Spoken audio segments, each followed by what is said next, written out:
Bishop Michael Pham, recently appointed by Pope Leo as the first U.S. bishop under his papacy, has emerged as a new voice of the Catholic Church. Through his own story of survival as a child refugee from Vietnam, he stepped into the national spotlight, showing up at immigration courts to support families caught in legal limbo in the current crackdown.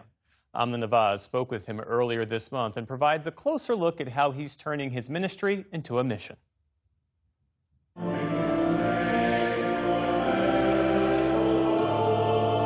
It's a role Bishop Michael Pham says he never expected to fill. All I wanted it to be was to be a good priest, to serve God's people, to serve the people in our society today. And that's what I wanted the most, is to be part of people's lives. And it's so fun and joyful. Now leading the Roman Catholic Diocese of San Diego and its 1.3 million members, Pham was the very first bishop in the U.S. appointed by Pope Leo. I felt certain. But his path to this post was an unlikely one. Fleeing communism in 1970s Vietnam, he and his siblings landed in a Malaysian refugee camp when he was just 13. There in Malaysia, walking along the beach, thinking, this is it. This is the way I'm going to live without my parents around. That was emotional for me to realize that. Years later, through an American refugee charity, the family was reunited in 1981 during winter in Minnesota. I went out of the house, didn't realize that it was a cold winter. I had my short on and my T-shirt, and with a bicycle outside. I went out, I hopped it on, and I was riding it. Within 5 minutes, it was so cold. I said, "That's it. That's the initiation into a new country." Eventually settling and studying in San Diego, Pham was ordained as a priest in 1999, serving a diverse community that shares a 140-mile border with Mexico, and commissioning this statue to reflect that. This is who we are. A multicultural church. That matters to you. Oh yeah, very much so. And that's who we are here in this diocese. But who we are as a nation, he says, has changed. I know you've recently said the climate today in America is very different to the climate that you arrived in as a child back then. What did you mean by that? When I came in, as I grew up in the 80s, there's so much of openness to welcome to me and to people that I've seen and known. Today is a challenge. People look at you at different eyes, in a sense, how much they're willing to welcome you. This summer, as immigration enforcement ramped up, part of President Trump's promise of mass deportations, Pham decided to act, leading clergy to the San Diego Federal Courthouse, where immigrants were often arrested by ICE agents at their hearings. We continue to walk with the people, accompanying with the people, and whatever we can do as the law allows, we will work with the people. We are called to journey with the people and to care for the people from the periphery. And these are people are in need. And we need to act upon what we say.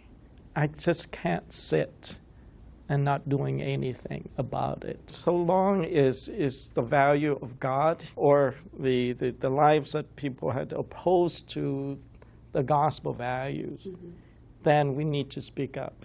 And do you see some of these policies as going against your moral values? As a church teaches that that every country has the right to set up their borders, and rightly so.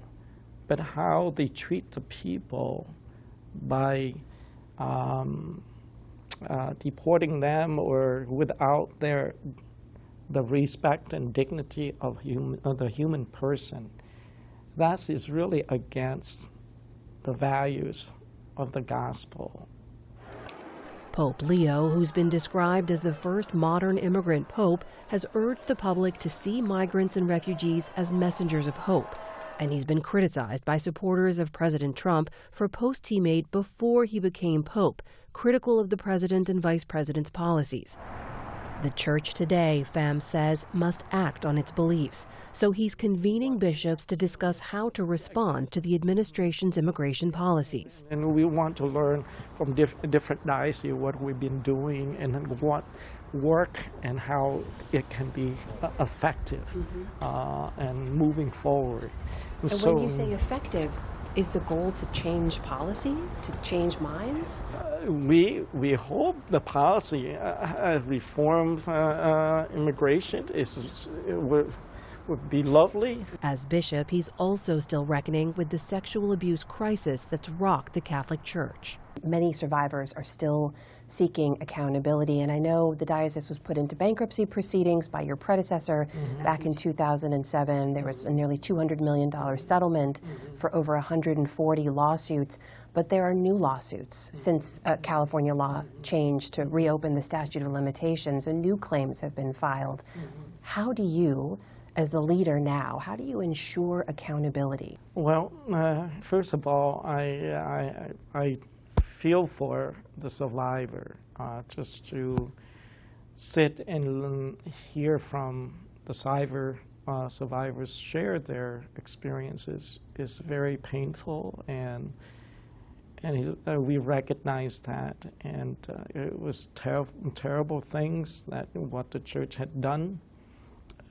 And how do we move forward from this? Can you pledge to people who came forward for some of these hundreds of new claims that there will be accountability, that they will see justice? Well, as a church, you know, we had set a policy that's zero tolerance. We want to make sure that people trust us and believe in us.